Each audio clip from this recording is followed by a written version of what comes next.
কথিত আওয়ামী লীগ সরকার দীর্ঘ ১৭ বছর আমাদের স্বাধীনতার সঠিক ইতিহাস গোপন রেখে ভুলভাবে প্রচার করে আমাদের নতুন প্রজন্মকে বিভ্রান্তিতে ফেলেছে।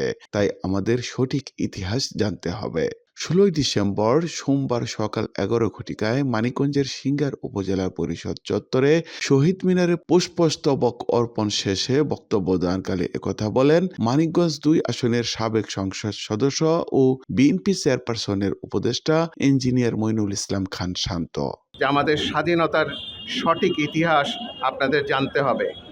৭১ সালে স্বাধীনতার যুদ্ধে আপামর জনসাধারণ এই স্বাধীনতার যুদ্ধে ঝাঁপিয়ে পড়েছিল এবং তাদের অক্লান্ত পরিশ্রম এবং যুদ্ধের ফলে আমাদের এই স্বাধীনতা। সেই সময় আমাদের এই পতিত সরকারের দল আওয়ামী লীগ তখন পাকিস্তানের পার্লামেন্টের ইলেকশনে সংখ্যাগরিষ্ঠ দল ছিল।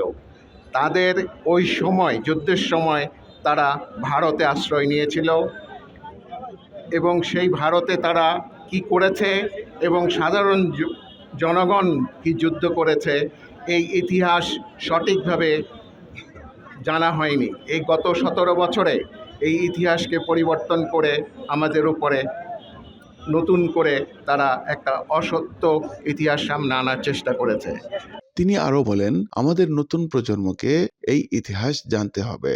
আমাদের জানতে হবে সেদিন যদি মেজর জিয়াউর রহমান স্বাধীনতার ঘোষণা না দিতেন তাহলে আমরা আজকে এই বিজয় উদযাপন করতে পারতাম কিনা সন্দেহ ছিল। আমাদের জানতে হবে যে সেদিন যদি ২৬শে মার্চ ১৯৭১ জিয়াউর রহমান সাহেবের সেই ঘোষণা না আসতো তাহলে আজকের এই স্বাধীনতার এই বিজয় র্যালি বিজয় দিবস হতো কিনা আমাদের সন্দেহ আছে। আমরা সঠিকভাবে যাতে আমাদের ইতিহাসকে তুলে ধরতে পারি। যে সরকার আছে তাদেরকেও বলবো যে আপনারা এই বিষয়ে পদক্ষেপ নিন।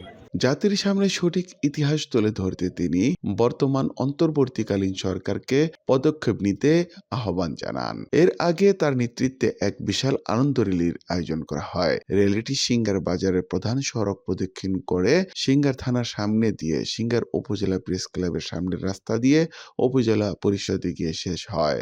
এই সময় উপস্থিত ছিলেন মানিকগঞ্জ জেলা বিএনপির উপদেষ্টা মোহাম্মদ আলাউদ্দিন, উপজেলা বিএনপির সাবেক সিনিয়র সহসভাপতি ডাক্তার শফি উদ্দিন, উপজেলা কৃষক দলের আহ্বায়ক নজরুল ইসলাম, পৌর বিএনপির যুগ্ম সম্পাদক রিয়াজুল ইসলাম, সাংগঠনিক সম্পাদক আব্দুল গফুর, উপজেলা যুব দলের ভারপ্রাপ্ত আহ্বায়ক মঞ্জুরুল ইসলাম মঞ্জু, সদস্য সচিব ইসমাইল হোসেন, সাবেক কমিশনার নূরে আলম বাবুল, উপজেলা কৃষক দলের সদস্য সচিব আল হাসান, বিএনপি নেতা মহিদুর রহমান ফকির সহ উপজেলা ও বিভিন্ন ইউনিয়নের হাজারো নেতাকর্মী উপস্থিত ছিলেন।